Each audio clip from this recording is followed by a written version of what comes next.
ভারতের লোকসভা নির্বাচনের ভোট গণনা শুরু হয়েছে আজ মঙ্গলবার স্থানীয় সময় সকাল ৮টা থেকে।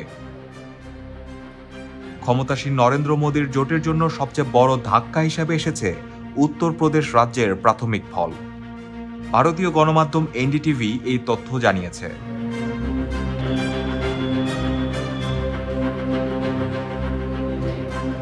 গত ২ লোকসভা নির্বাচনে উত্তরপ্রদেশ বিজেপির অন্যতম ঘাঁটি হিসেবে আত্মপ্রকাশ করে। তবে এবারের ভোটে কংগ্রেসের নেতৃত্বাধীন ইন্ডিয়া জোটের সঙ্গে মোদির এনডিএ জোটের হাড্ডাহাড্ডি লড়াই হচ্ছে।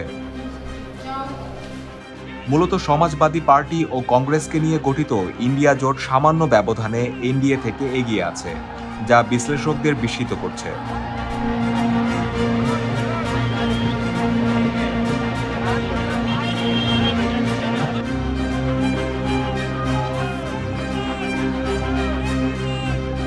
অপর ভারতীয় গণমাধ্যম হিন্দুস্তান টাইমস জানিয়েছে ৮০ আসনের মধ্যে মোদির জোট এনডিএ ৩৮ আসনে এগিয়ে। অন্যদিকে কংগ্রেসের নেতৃত্বাধীন জোট ইন্ডিয়া ৪১ আসনে এগিয়ে আছে।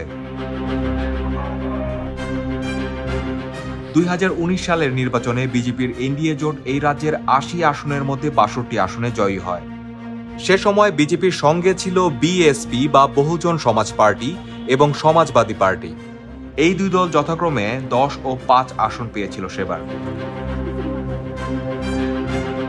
এবার বিএসপি কোনো জোটে যোগ দেয়নি। সমাজবাদী পার্টি রাহুল গান্ধীর ইন্ডিয়া জোটের অন্যতম প্রধান অংশীদার।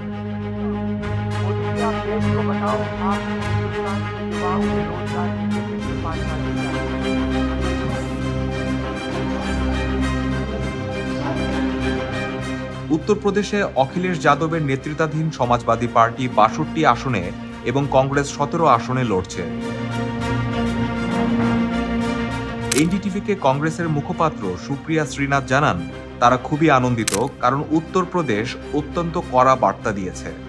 এটা বিজেপির নৈতিক পরাজয়, প্রধানমন্ত্রী মোদির নৈতিক পরাজয়, এমনটি বলেন তিনি।